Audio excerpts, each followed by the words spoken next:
and the distinct privilege of introducing our keynote speaker for this afternoon.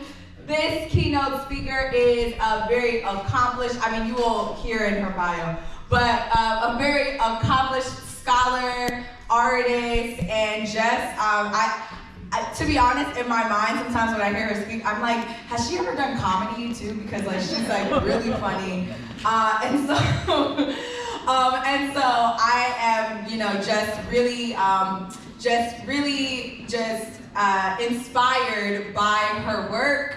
And so it is such a great honor to be able to bring her here to this campus in order for you all to experience her brilliance as well. So I'm going to just give the introduction and she would just take it away. So Dr. Lauren Leigh Kelly is an associate professor in the Graduate School of Education at Rutgers University. She is also the founder of the Hip-Hop Youth Research and Activism Conference, an annual intergenerational learning symposium co-designed and facilitated by high school and undergraduate BIPOC youth. Prior to joining the faculty at Rutgers, Lauren taught high school English for 10 years in New York, where she developed courses in hip-hop literature and culture, spoken word poetry, and theater arts. Her current research focuses on critical literacy, Black feminist theory, hip-hop pedagogy, youth critical consciousness, and the cultivation of youth agency and activism toward the imagining and building of our collective social futures. Yes. Lauren's work has been nationally recognized, including receiving the 2023 Nasir Jones Hip-Hop Fellowship at Harvard University, the 2023 Teachers College Columbia University Early Career Alumni Award, the 2023 Rutgers University Presidential Fellowship for Teaching Excellence, the 2022 National Academy of Education Spencer Postdoctoral Fellowship. Listen, that fellowship is hard. Okay, I didn't apply 2 years in a row. Okay? The 2021 Save the Kids Hip Hop Activism Scholar Activist of the Year Award, and the 2020 American Educational Research Association Writing and Literacy's Special Interest Group Steve Kahir Early Career Award. She is an author, particularly of the book Teaching with Hip Hop in the 7th through 12th grade classroom, a guide to supporting students' critical development through popular texts. And that book is actually going to be available at the registration table. At the registration table, and so she will tell you more about that. But for now, we are going to just relish in the presence of Dr. Lauren Leigh Kelly's greatness. So please give it up and show some love. Show a lot of love in the audience to Dr. Lauren Leigh Kelly.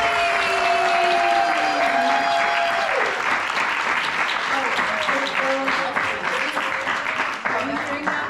Is this enough? Yes. Okay, thank you so much. Ronnie, you and my mom are the only people who find me humorous in any way. So thank you for joining the ranks of a wonderful community of folks. I saw a TikTok reel. I saw a TikTok recently in which the person in the TikTok, it feels wrong. Is that what it is? Do you watch a TikTok? Yeah. No, yes, okay. So the person in the TikTok was saying something. It doesn't really matter in this moment what she said. The point is, everyone in the comments was like, yo, what did she say? Why is she talking like the Micro Machines Man? Why is she talking fast forward? Is this fast forwarded? And I was like, she sounds 100% normal speed to me. So do I talk super fast? So I say that to say that if I do, I apologize in advance. Feel free to just kind of like do this at some point if I need to slow down. I get really excited about ideas, especially when they pertain to hip hop and Blackness and education and freedom and art. I get really excited about a lot of ideas. And so I might talk really fast like a lady in the TikTok. So please slow me down if you would like me to do that. I see that there's folks, if I can't see you, I assume you can't see me, so I will try as much as possible to step away from the screen, but I do have just a couple notes, like statistics and things that I cannot memorize. So I'll do my best to pop out, but I will sort of be here sometimes.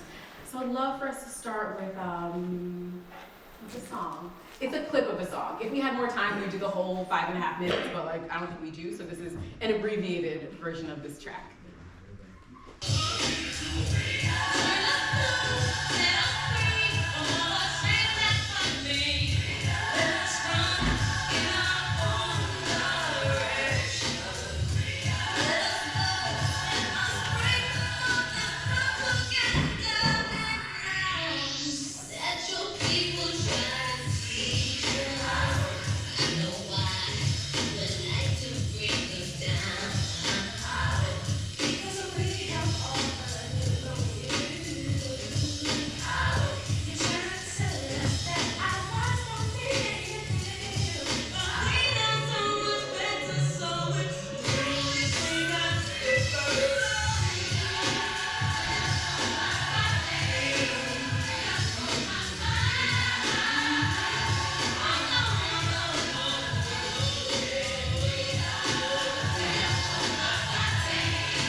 I'm gonna try to not talk about this song too much because I love it.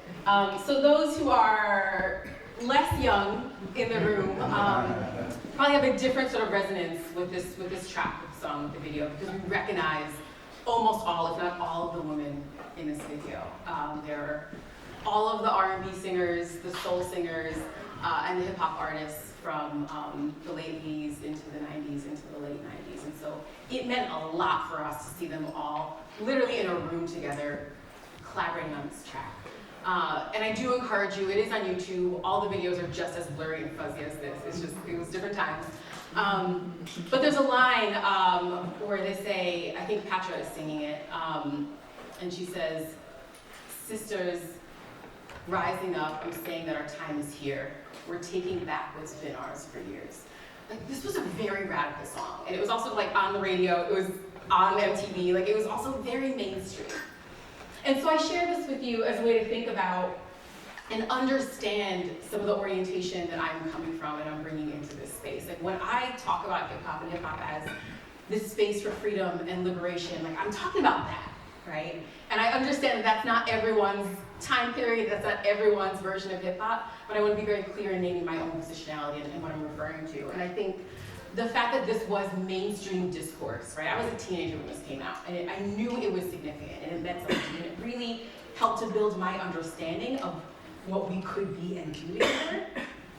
I don't know if I missed it, but I can't think of a song in the past 30 years that has done that. Did I miss it? Did it happen? Yeah. We have collaborations, right? We have like SZA's doing stuff with other folks. We have Lotto working with Glorilla. I think we see sisterhood and we see collaboration. I haven't seen it on that large of a scale since the 90s, and I think that means something. And so I offer that piece, again, as an orientation and understanding of my biases, and also maybe a mentor text to help us to think about the role of art and music in building an activist hip-hop citizenry, right? Which is different from just like being a fan.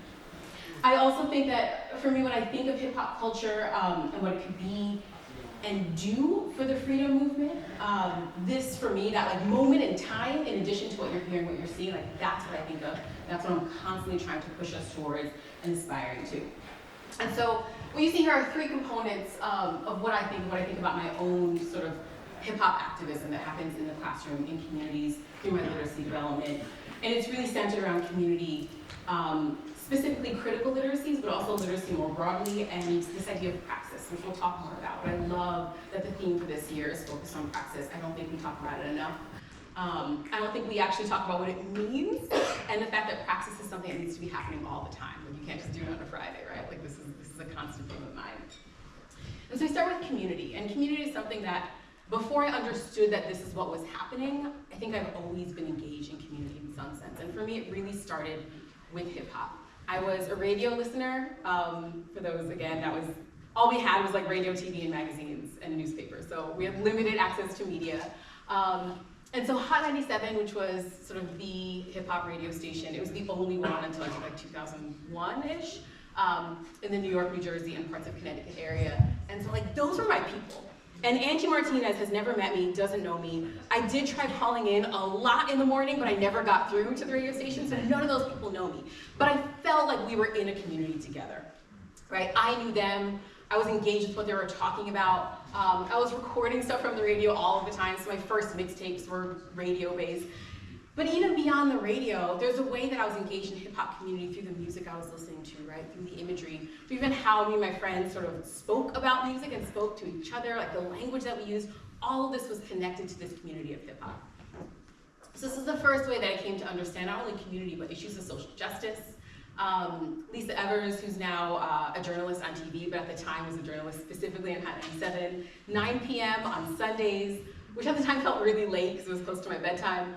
And like a school night, right, technically, because of Monday. So 9 p.m., Street Soldiers came on, and this was like the community, right? This is a community dialogue. Folks who listened to the radio, so the community of Hot 97, would call in, and there would be a topic every week they would discuss. So it could be like gang violence, it could be drugs, it could be parenthood, whatever it was. And I was like 11 years old, soaking this in. Obviously not in the conversation, because I didn't know enough yet, but understanding that this is what it meant to be in community, and specifically a hip-hop community. Like, we weren't just listening to music together, we were talking about issues, and using sort of this art form as our starting point for connecting to one another, and also holding each other accountable, because not everyone agreed. Like, folks would call in and really be sort of going back and forth about how we address these issues, or are they even issues?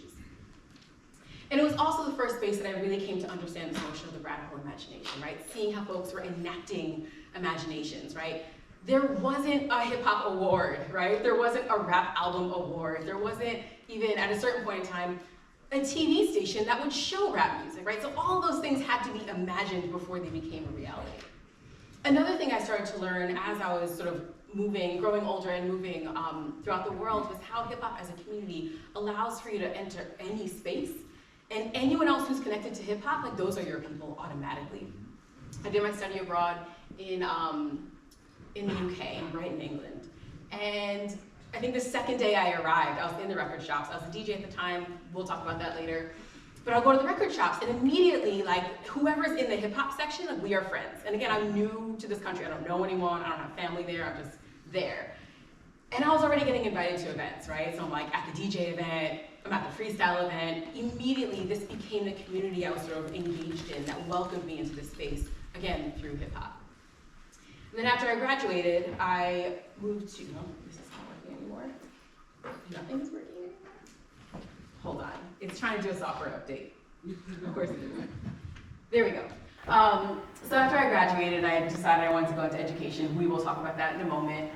I started teaching English in Japan. Again, I knew no one, had no friends, no family members, but I moved there and was immediately plugged into a community, again, through hip hop. First of all, I had a friend who's in the Zulu Nation and knew someone who's a Zulu who was in Japan. And so immediately he's like, let's link up and let's go to this event. And I went to the World Breaking Finals, which is like one of the coolest things I've ever seen on a stage, right?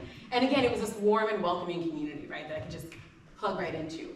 I also, so one night I was wandering Tokyo, as one does, and I saw this billboard with two black people on it with afros, and it said soul food. And I was in Tokyo, and this was like this is a long time ago. This is not 20, 25. This is before social media was even really a thing. And I was like, yo, what is going on? Curious cat that I am, I just started walking towards this billboard, and I eventually found the building that this cafe was in. I walked inside, and it was a hip-hop themed bar restaurant. And it was like a weird mashup of food. It was like pizza with mashed potatoes on it. And I was like, I guess, y'all, this is your soul food. But the point is that that's this group, right? So this is where I hung out like every weekend after I got out of work. I would go and look up these folks who were deeply connected to hip hop as a form of, they were appreciating it, right? And they weren't breakers, they weren't rappers, half of them were DJs. And Yuka was the first person I met when I walked into Soul Food Cafe. We sort of, we start chopping it up about hip hop, and she's like, my favorite year in hip hop was 1995. And I was like, well, you are my soulmate, because me too, right? So this is how we immediately connected, and we're loving on each other and sort of welcoming each other into these spaces. And then when they come to visit New York, like immediately they're plugged into this community, right? So this is something I took with me as I entered the classroom and started teaching. I knew there was something really important about community, and that hip hop somehow formed this immediate space for developing that community. And so it became a part of my classroom, not because the textbooks were out, because they weren't out yet. There wasn't scholarship about this. There weren't conferences that talked about this. It was just an innate part of my students' lives and a part of my life, right? I was sort of bringing myself into this space. And that's what really led to this idea of cultivating hip-hop-based literacies, right? Critical literacies through hip-hop culture, through community, as a site for young people's agency development, right? Their critical development, and their social action. So this brings us to number 2, which is literacies. And yes, there is an S on there. One of my mentors, Dr. Ernest Morel, is someone who really sort of emphasized the pluralizing of some of these terms that have been really static in our lives, right? And so it's not pedagogy, but pedagogies, because there's multiple approaches to teaching, right? Literacy isn't one thing, and the dominant form of literacy that we've been sort of taught to believe, right, the sort of basic approach to phonetics and reading and writing, is not how I've come to understand literacy, right? So literacies allows us to open up that space and think about all the different ways in which we're engaging with text, right, and engaging with ideas. I imagine everyone in the room would agree that words are important. I say that hesitatingly because sometimes it seems like they're not anymore. Writing, of course, is critical, but I also think reading is important, right? I think our ancestors knew that, hence why they fought so hard, like at the risk literally of their lives. They were like, we're gonna learn to read, and we're gonna teach others to read. I think we need to hold on to that, right? As we increasingly ask our students to read less, we're like, oh, forget the whole book, we'll just watch the movie, just read the chapter, right? Everything sort of becomes this Cliff Notes version. And I think we're starting to move away from something that was fundamental to our liberation. So this is the book that got me into teaching. Just a quick hand raise if you touched it or seen it. Keep it up if you've read it. Okay, a couple of us. Everyone else, take a photo, write it down. Maybe there's an audiobook. Actually, don't know. I haven't tried. I've analog read it a lot of times. So this is the book that made me realize I needed to go into teaching. I never planned to be a teacher. I ran away from that. Folks were like, you like learning in school. You should be a teacher. And I was like, no, I'm gonna be a writer. I'm gonna be everything but a teacher. And then I read this book. Not even for a class. Someone recommended it. And I was like, sure, because we had less distractions, back in the day. So I was like, I'm gonna read this whole book. I had never in my life until this point encountered a text where I felt so seen and so validated. And it wasn't that, sorry, I should read it out loud. It's the autobiography of Assata Shakur, for anyone who, if you can't see this. I just had it, and I got it from the library too, which I was actually shocked that they had it. She sort of gave language for me for things that I had felt and I'd experienced, I'd sort of known, but there was no space and no words to talk this out, right? So I had frameworks for understanding the experience of being a Black woman in America that I'd never been able to talk about before reading this text. And so at one point she says, she wrote, I remember being taught that World War I was the war to end all wars. I also remember that, right? And I was also like, I'm way younger than her and I had the same experiences in school, and that means something. She said, well, we know that was a lie because there was World War II. I remember a teacher telling us that World War I was started because Prince Ferdinand, somewhere in Austria, got killed. When we learned history, we were never taught the real reason for things. We were just taught useless trivia, simplistic facts, key phrases, and miscellaneous meaningless things. That's exactly how I felt about school, right? No language to talk about this. She said, I couldn't understand it. What were people all the way in America doing in a war because some prince got killed in Austria, right? Make it make sense. I could just imagine going home and telling my grandmother that I got in a fight because some dude in Europe got killed. So she goes on to say, and this is again like the beginnings of my, for those who have that language of critical pedagogy, like this is how I was forming a critical pedagogy, right? Thinking about how do we teach, how do we learn in ways that resist this structure, right? Memorize these facts, but there's no contextualization of what they mean. So she wrote, most of our fights started over petty disputes like stepped on shoes, flying spitballs, the contested ownership of pens and pencils, but behind our fights, self-hatred was clearly visible. Black made any insult worse. When you call somebody a bastard, that was bad. When you call somebody a black bastard, now that was terrible. In fact, when I was growing up, being called black, period, was grounds for fighting. We had been completely brainwashed, and we didn't even know it. So I read this book, and I was like, well, we have a problem. Clearly, it wasn't just me. Like the way that we, especially, I mean everyone, but especially Black and brown youth are being taught in schools is not supportive of their lives or critical development, and it's also not the truth. But I also didn't feel right being who I am, just saying like, schools are bad, and walking away from that. I was like, well, I mean, clearly I have to do something, right? Because how can we identify a problem and then just say, well, I didn't do it, and walk away? And so that's what pulled me into teaching. I wanted to do the best I could to try to address some of the issues that I was seeing. There's also a moment in time, I don't know if y'all remember this, there's some controversy that Jay-Z famously wore this Che Guevara shirt. And the issue is they were like, yo, Che is like hardcore socialist, communist. Jay-Z is clearly a capitalist, like this ain't right. How dare he, right? How could he do this thing? And you already know at this point the education that I had in school, so I was like, who's Che? And so I went and got this book. If anyone's seen this book in person, it's like 1,000 pages long. It took me months to read it, but I read every word of this book to understand who this person is, what this controversy means. And I'll say they're both very complicated characters, right? I mean, I think we all are. There's complexities embedded in the story of Che. There's complexities embedded in the story of Jay, of course. But what I love was that hip-hop had prepared me to deal with these complexities, right? Because to be a lover of hip-hop means that none of this is straightforward, right? What does it mean to listen to lyrics that you love that are also like deeply misogynistic and deeply capitalistic, but you're like trying to fight for freedom, but also it's a great song. Like, all of this is complex, right? And so I think hip-hop prepares us to do that deep critical work of self-reflection, right? Of holding ourselves and others accountable for understanding that we live in a complex universe, that none of this stuff is going to be straightforward. And working through that, both individually and collectively, is a part of this process. Even beyond books, I think hip-hop itself offers a form of literacy that can support, right, depending on how it's activated, our critical and our agentive development. The moral technique is also a complex character, right? People feel different types of ways about him and how he's lived his life and his lyrics. But I will tell you that Revolutionary Volume 2 was like a whole course for me. If you listen to that album, the things I learned, like way more than I learned, I would say, in my entire middle school social studies career. So there's this line in Crossing the Boundary where Immortal Technique says, people tell me that a diamond is forever, but is it worth the blood of Malcolm and Medgar Evers? I remember hearing that for the first time, and I was like, well, I know he's talking about Malcolm X. Who is Medgar Evers? I know, y'all, I know. But also, like, you don't know what you don't know. It was not in the textbooks. No one ever talked about him. How would I know who this person was? And thankfully, at this point, Google did exist. And so I looked it up, and then I did sort of this deep dive, and I was like, how have I not heard of this person? That feels like a violation of like my right to education to not have told me about this, right? And so it's actually through music, right? Through my engagement with specifically lyrics, I would argue, that I was able to learn more about myself and my history, right? In ways that I was able to sort of activate even in my teaching. I think there's an intentional effort to get us to stop reading and learning, right? I think some of it is just like the world as it progresses, and I think some of it is intentional, right?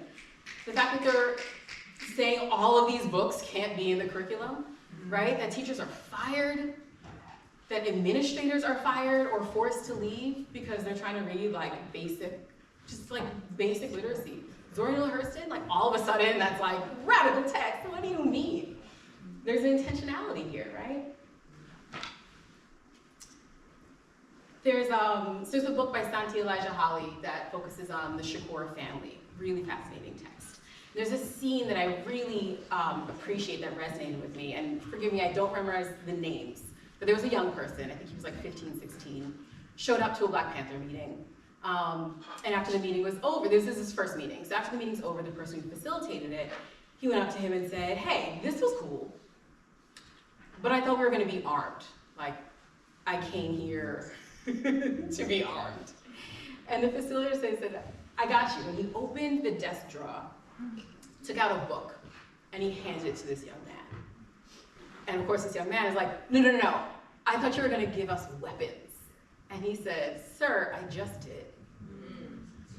Anything they're trying to get us to not do, we probably should be doing it, right? And anything they're trying to take away from us, we should be fighting harder for. They're banning books left and right. And folks know about it, right? Literacy educators are fighting it, English teachers are fighting it. I don't know if we're talking about this enough, right?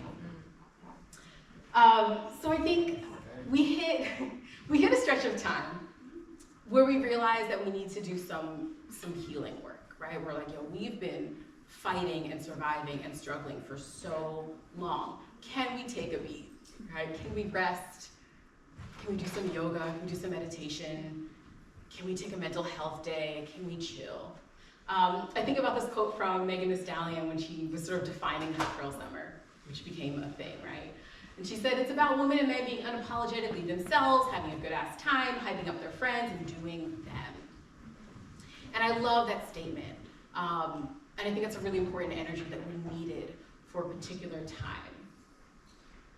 I wonder if we leaned too hard into it, right? And just sort of stayed stuck there, right? Because at a certain point, like, yes, we must rest, but we can't just like rest forever, right? That doesn't work. And I think we see the results, right, when we get caught slipping. We rest too much, right? If we give in too much to the immediacy of like self-gratification, of like, I just want to feel good.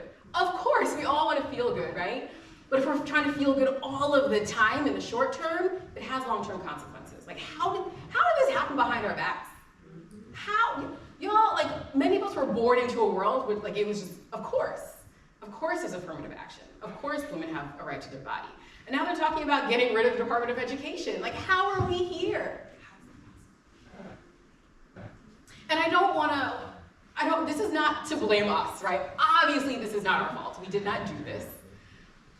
But I think it's really important that we don't just sort of sit in the pointing fingers, right? Which is something that I see a lot on social media, like this person did it, they did it, they did it, of course. Imani Perry said, or wrote in her book, that seeking innocence is a distraction of the highest order to critical thought. We cannot absolve ourselves of the complicity of letting these things happen. Is it our fault? Absolutely not. Right? Bettina Love said, I didn't create racism, and so I was not put on this planet to end it. Like, that is not my job. Of course. But we also can't just sit around saying, I didn't create the problem, right? Because that actually doesn't solve it, right? That is not the way to end these issues. And so we come back to this term of praxis, which is the word I really love. The way I understand it, and correct me if I'm wrong, is that it's sort of this cycle of thought and action, right? Critical thought and critical action. So you're thinking about something, and then you take action, and then you don't stop there. Then you go back, and you reflect on how that went. What needs to be changed? What needs to be different? And then you try things out, right? And so it's a cycle. It doesn't stop. You don't say, okay, we plan to march, and then we march, and then it's over, problem solved, right? You keep kind of coming back. And I thought about this notion of praxis a lot, especially in 2020, when I saw a lot of young folks who were like taking to the streets, right? And when I say young, I mean high school students, some undergrad students who were like, yo, we are mad and we're angry and we're out on the streets with signs. And I was like, I love this, but what is your plan? And I had some conversations with young folks, you know, who again, where they were riled up and they were sort of ready to be involved, but there was no strategizing, there was no real organizing, there was no plan. And their demand was sort of this vague, like, end racism. And that was it, right? And I'm like, well, what's happening in your community? Who is the local politician?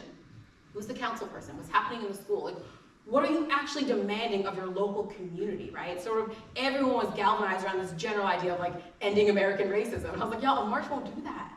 It's never done that. Like, how after almost 100 years do we really think we're gonna go on the street with a sign and racism stood? They're like, oh, I see y'all are upset, so okay, we're gonna end it. It's never worked, right? So I don't know why this is our go-to strategy. And so again, I think thought is there, right? I think we're at a time, we have like the most access to knowledge we've ever had, true resources. There's no shortage of think pieces on what the Super Bowl halftime show meant, right? The thought is there, the critical thought is there. We have the language, we have the frameworks. And I'm asking where this action comes back in, right? How do we sort of have this simultaneous thought and action? Instead of just moving without any criticality or strategizing, or just thinking, but we're like sitting at home, right? All that time spent watching and creating these YouTube videos about what things meant. What are we doing with it, right? What is the plan? And I think praxis in and of itself, what's different from just action, right, is that praxis helps us develop new frameworks, right? New approaches. It helps us to think about what has worked, why has it worked? Yes, marching's been a thing, but it's the boycotts. We're in America. What we're really fighting is capitalism. How will they make their money if we're not giving it to them? There was, I don't know if you'll follow Adrienne Marie Brown's social media, but at one point she posted something on Instagram and she was like, this is my last post. We're gonna take a break and we're going to boycott Instagram because the people that own this are actually trying to end us, right? Like they are not on our side. They're trying to silence us. They are the bad people. So why are we feeding their platform? Why are we giving them more power and more money?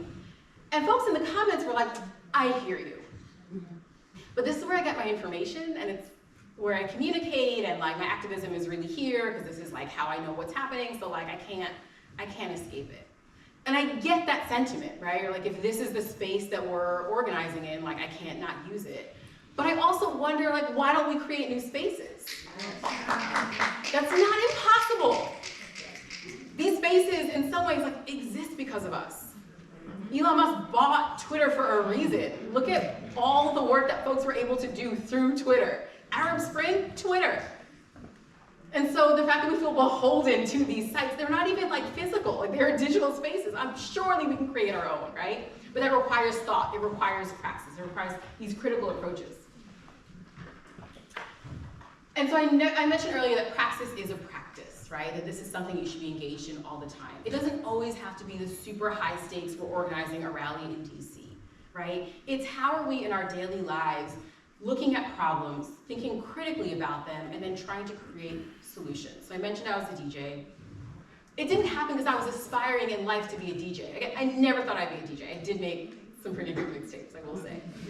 But that wasn't the plan. What happened was, I was an undergrad, and I'd go to these parties, y'all, and these DJs, I struggled. I was like, surely you can play some songs that like aren't homophobic, that aren't misogynistic. I know they exist, I know the songs, I make mixtapes. So why are we subjected to this, right?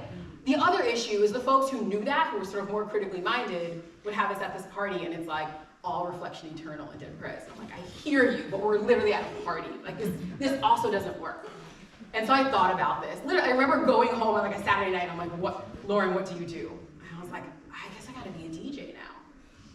Because I can't just point at the problem and say, look, there's a problem. Like, and also I wanna go to a party and dance. And so I have to be the solution.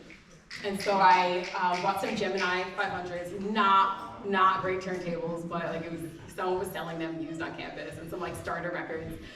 Again, this is pre-YouTube, and so I had to teach myself. Like there weren't tutorials for everything at that point. I just,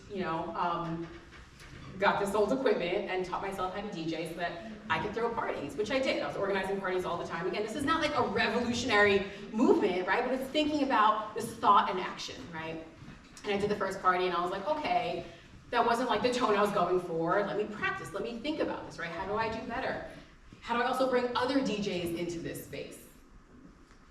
And so I think I think a lot about education and the role of schools and how we got here, right? And why we're still using the same approaches that haven't worked.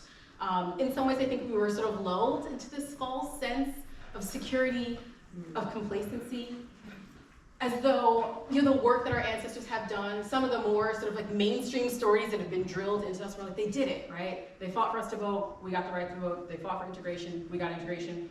Cool, we have a black president, like I think we can relax now, right?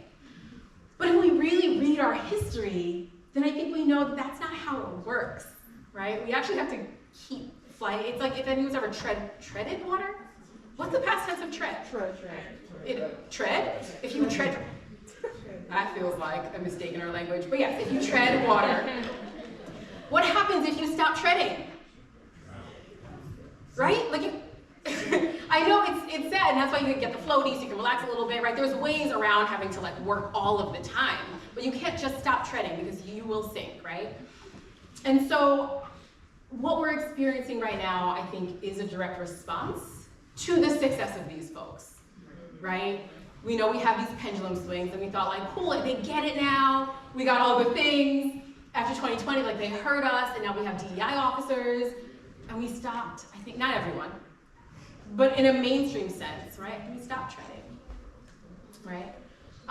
And just to be clear, this comes up a lot. Folks are doing all this analysis about, the 40 acres and a mule. The way that I sort of understood the story growing up, we'd always have this like, and we didn't get our 40 acres and a mule. Y'all, we got it. Did you all know that? They actually distributed 40,000 acres of land to formerly enslaved black folks in America. It happened in June of 1865. It was General Sherman's orders. For the record, the mule was actually never a part of the order, but they did give out, so they're like, we have some mules. They did give out some mules, but it wasn't a part of the official order. We got the land. Not every single person, but the majority. And then Lincoln was assassinated, and Johnson became president. And what did he do? Took it back. Took it back. We need to know our history. We really act like because we got affirmative action happened, we're good. Yo, they will take it back as soon as they can. What? They took it back, and what did they do? They gave it back to the Confederate landowners. And we act like retribution happened, right? Like justice has happened. And so I'm aware that we're not just sort of sitting around quietly, certainly not the folks in this room. I think our communities are constantly engaged in critical thought. But it's primarily this outward-facing critique, right? We have the thought and not sort of this action component. Bettina Love said that we want to do more than survive, and I would argue that we need to do more than critique. Like critique, yes, but it has its limits. We also have to think about the action portion, right? How do we put that critique into action? I don't think it means abandoning our joy. We don't need to sacrifice pleasure in order to pursue liberation. It's not one or the other, like either I enjoy life or I'm like fighting the cause. I think we can do both of these things, right? Just like you can be in the ocean or the pool and you have ways that you can not be treading all the time. But I also don't think we can really have joy. I don't think we can really have pleasure if we don't have liberation, right? So it's really not an either or. So my own work, the way I sort of pull these ideas together is by activating my joy, right? And my creativity and imagination, right? The work that I do in the classroom is not, we don't just talk about the worst parts of history and how sad that is. We talk about music, right? We talk about pop culture, but we don't just celebrate hip hop. We celebrate it, we don't just celebrate it. We also talk about those complexities, right? We have conversations around what do these things mean. I had, there was one lesson when I was teaching a high school hip hop class, and the focus of that week was on hip hop and schooling, right? And so of course we listened to like Dead Prez, Day Schools, we listened to, what are the other songs that talk about school? Oh, Case of the PTA, right? All these songs that are like schools or like these institutional spaces that are oppressive. And one of my students brought in the I Love College song, Asher Rock. Anyone? I mean, essentially the song is like, I don't go to class, I just go to parties. But the point is, he brought it in and he was like, this is sort of like resistant to the themes of this week. He's like, there are rap songs that talk about how great school is. And we're all sitting in this room like, this is also a white rapper, and we can't not talk about that, right? Because this is actually not resisting any of the themes of the week. You're actually showing us that there's a different experience that people have in this society and in school based on the bodies that they're in, right? Because who can squander the opportunity to go to college by just going to parties all the time, not going to class? Who has that kind of money, right? So there's a privilege there. My writing is also part of my activism, right? How I sort of pull together these experiences in the classroom, these ideas around critical hip-hop literacies, right, agency and activism, in order to support other classrooms. And that QR code also takes you to the book. The Bloomsbury Handbook of Hip-Hop Pedagogy just came out, right, which is essentially a text that explores all of these ideas across history and culture and geography. And of course, the work of the Hip-Hop Youth Research and Activism Conference, which is starting with community. It starts with how do we engage young folks to know one another, right? In the ways that hip-hop allows us or has allowed us to know one another. And how do they engage in intergenerational, because I think hip-hop is also very intergenerational, collaborative spaces for cultivating our literacies and our identities towards freedom, right? Towards liberation. One of the youth organizers of HHYRA said, before HHYRA, my family's attitude around justice was, just find it where you can, but don't go crazy trying to change things. So that was the mindset I had with this stuff. It wasn't until my close friend invited me to the first HHYRA conference where I was really moved by just seeing how change can happen, even at a young age like this, seeing all these young people be empowered.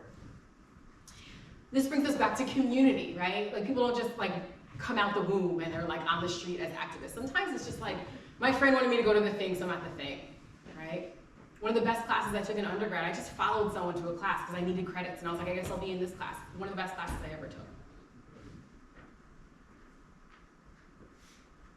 David, who's another HHYRA youth organizer, who was 19 at the time, said, I think one of the bigger purposes of HHYRA is really to use hip-hop as a medium for social change, to talk about issues of social justice that are going on, to speak about it through the lens of young people. Just because I think hip-hop in general, for a couple of generations, has been a force for bringing change in the world and talking about things that people don't really want to talk about. I think our conference is really just trying to bring to light issues through the lens of hip-hop, and just show how powerful hip-hop is for bringing change. And notice he said talk about. If we're just aiming for a vibe, if all of our music is about creating a vibe, like cool, but words do matter and words are really important. So we can't just sit with the vibe. We still need to activate our literacies to push for something.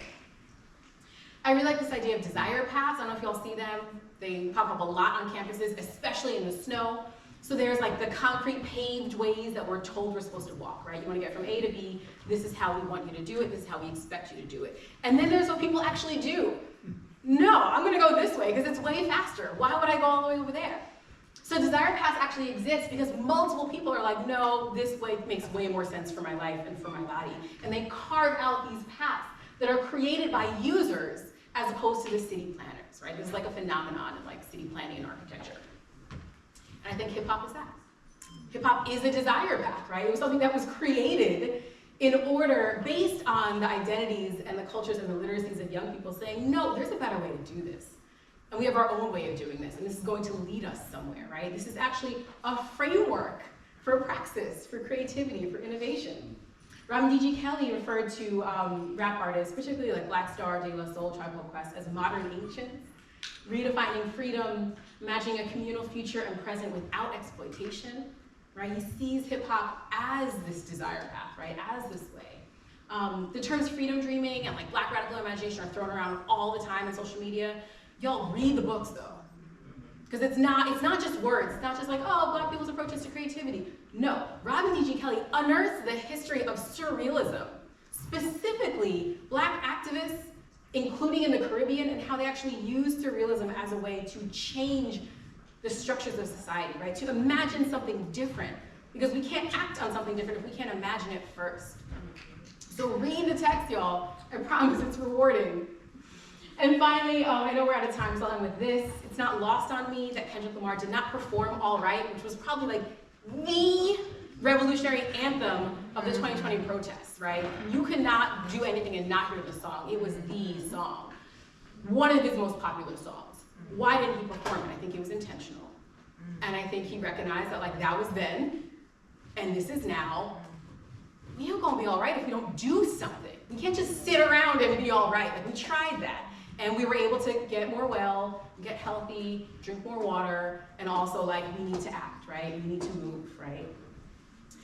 Also important that we recognize that the Super Bowl halftime show only exists because of Black folks, right? Because of Black art in particular. Y'all know this, right? 1992, In Living Color did the special for Super Bowl Sunday, and they were like, watch the game, and then during halftime, come to Fox. This is before Fox was now Fox. This is when Fox was actually really Black, Living Single, right? This was all Fox. They're like, come to Fox, watch the show. We promise we'll have you back in time for the second half of the game. And they saw the viewership, and they're like, yo, everyone left to go watch In Living Color. So what do they do the following year? They brought Michael Jackson. So this halftime show exists in this way because of us. Also, did y'all know that YouTube started as a dating app? So it started as a way for singles to like share these videos of them and like what they like. I like long walks on the beach, It wasn't going super well. And then after, what do they call it? Nipplegate, right? When Justin Timberlake just got off scot-free and Janet Jackson was severely punished for what happened, folks were on the internet trying to find the footage. And so the YouTube folks were like, there's something here. What if we become the space where folks go to find footage of things, right, that happened live or that happened that they can't just access? YouTube exists because of us, y'all. So we are powerful, and we need to know that. And I think we do know that. And the question is, what are we doing with that power? I'll leave us with this. Robin D.G. Kelly said, it's not enough to imagine what kind of world we would like to have. We have to do the work to make it happen. Thank you.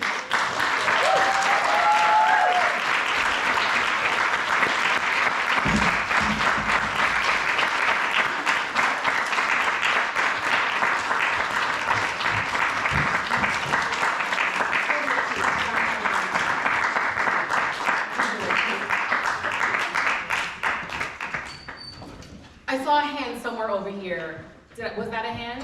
Someone have a question? Nope, I made that up. I mean, if you'll take one, I'll ask. Yeah, I think I was told we have 5 minutes for some dialogue, so Okay, let's cool. do it, Paul. What's up, Professor? You, like, every time I hear you speak is incredibly, like, timely and grounding. And the conversation around, like, what do we do next, right? Because I think folks have experience in the in the thought and the praxis, but we're in a space now that feels a little unprecedented, and there are strategies that I think we moved away from because of all of this technology and the ways that we connect. I had a conversation yesterday where we were like, what do you do when they shut off Instagram or Facebook or start targeting people through their use of cell phones, etc.? Like, what spaces do we even own now because of gentrification and so many other kind of things?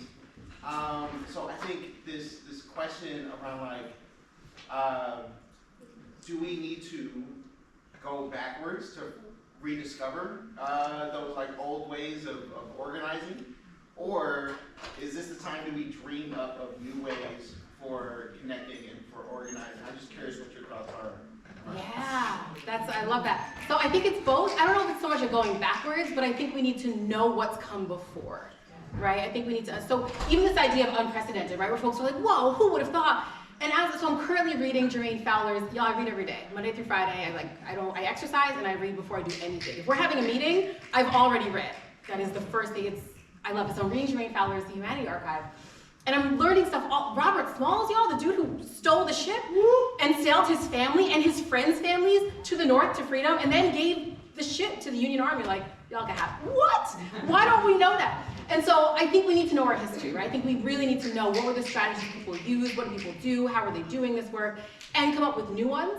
Something I've been thinking about a lot since I moved out of New York City is land and our connection to land.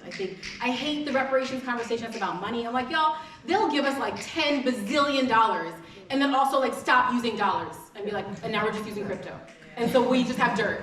So this money conversation doesn't make sense to me. I'm like, we need land. We've always been asking for land, and then they give us all these other things and distracted us with the things. Why are we like fighting for blocks? Why are we fighting for like tiny little y'all, we have land.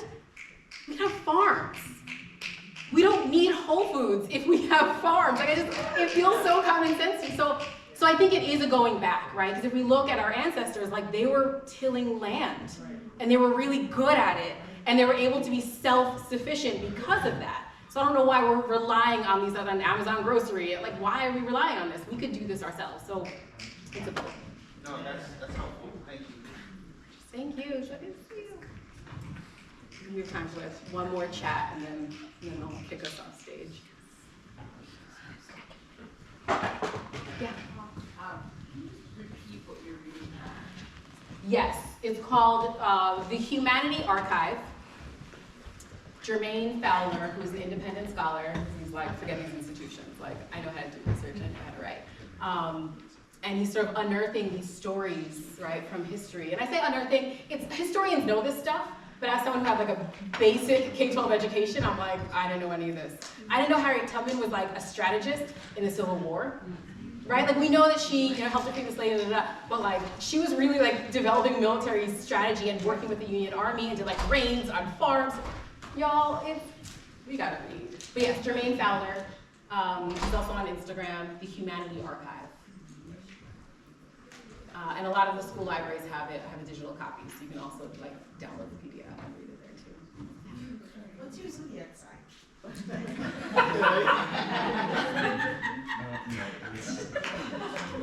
So,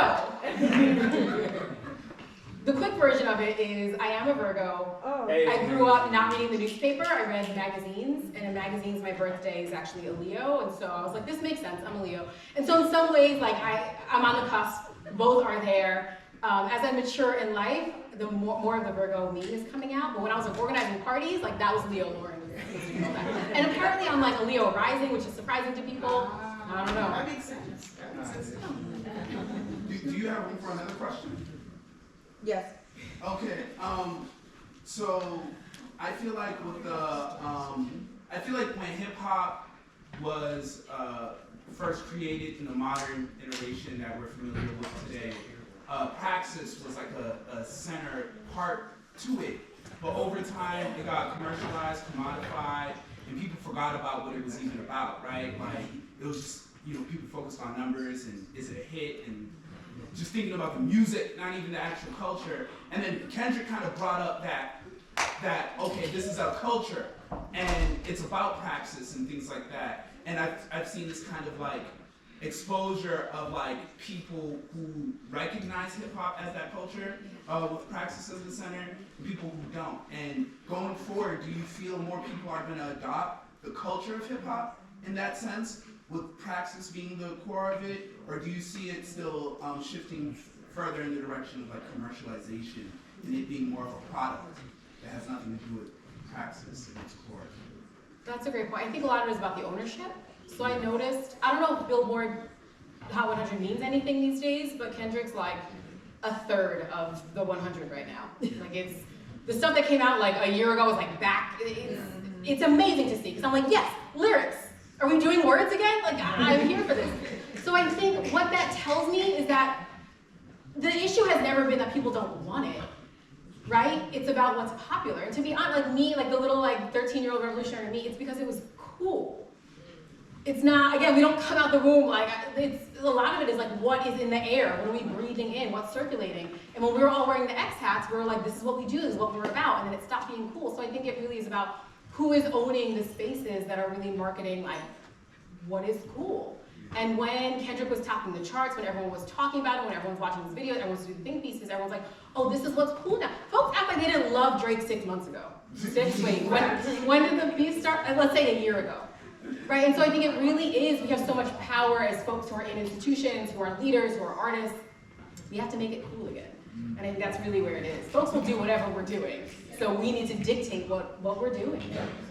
And like be the CEOs and be like, we need to own the platforms. We need to own Spotify. Please give another round of applause for Dr.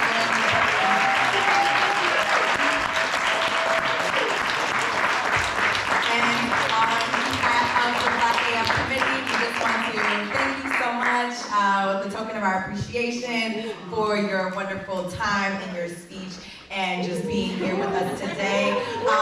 These conference bags, the Black AF, the official Black AF 2025 conference merchandise are for sale. So these conference tote bags, they are of good quality. They are being sold for a $20 donation at the table, and inside the conference bags are, no, I'm sorry, they don't come together. Separately, there is a t-shirt. There is a t-shirt that the official Black AF Conference merchandise t-shirt that is, it is a short sleeve t-shirt, and it is for $25. There are also pins, they're good quality pins and stickers that are for sale for $5. So please make sure you get you one. But speaking of also things for sale, you have a book. Yes, teaching with hip hop in the 7th to 12th grade classroom.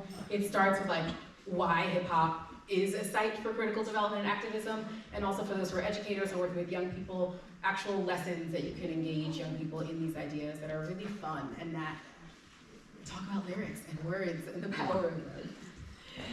And so you can find Dr. Lauren Leigh Kelly's book also at the table that is outside as well. There will be a volunteer there supporting you with that if you are interested in going on to purchase her book as well. So thank you so much for everything, and yeah, give it up one more time.